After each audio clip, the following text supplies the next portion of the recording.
Hi అందరికి. ఏం చేస్తున్నామ్మా? నేను ఈరోజు రవ్వ శనగపప్పు వేసి హల్వా చేస్తున్నా. శనగపప్పు వేడి నీళ్ళలో 2 గంటలు నానబెట్టుకున్నా. ఇప్పుడు 2 గ్లాసులు నీళ్ళు పోసి ఉడికిస్తున్నా.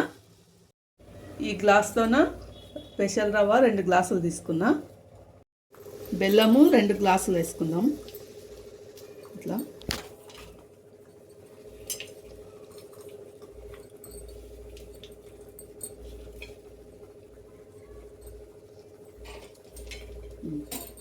రెండు గ్లాసుల రవ్వ, 2 గ్లాసులు బెల్లం. పప్పు ఉడికింది. ఇప్పుడు రవ్వ వేసుకుందాం. ఇందులో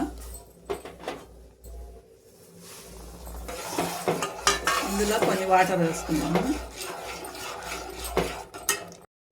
వేడి నీళ్ళు పోసుకుందాము.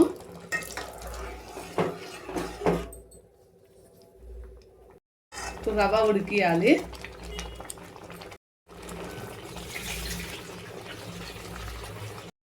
రవ్వ ఉడికింది. ఇది స్పెషల్ రవ్వ కాబట్టి తొందర ఉడుకుతుంది. ఇప్పుడు బెల్లం వేసుకుందాం.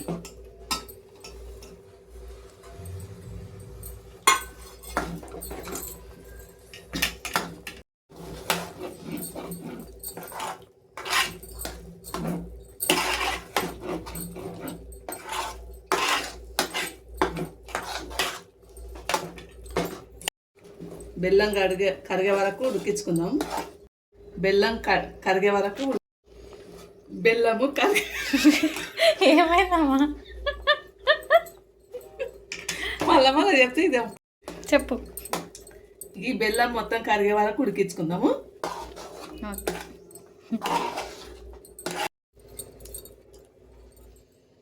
5 ఇలాచీలు తీసుకున్నా, దంచుకుందాము.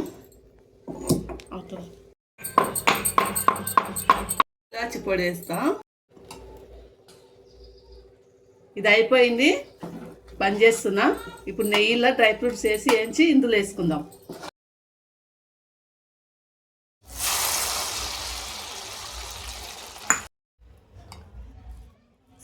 రవ్వ శనగపప్పు హల్వా రెడీ అయ్యింది. మీరు కూడా ట్రై చేసి ఎలా ఉందో మాకు కామెంట్ చేయండి.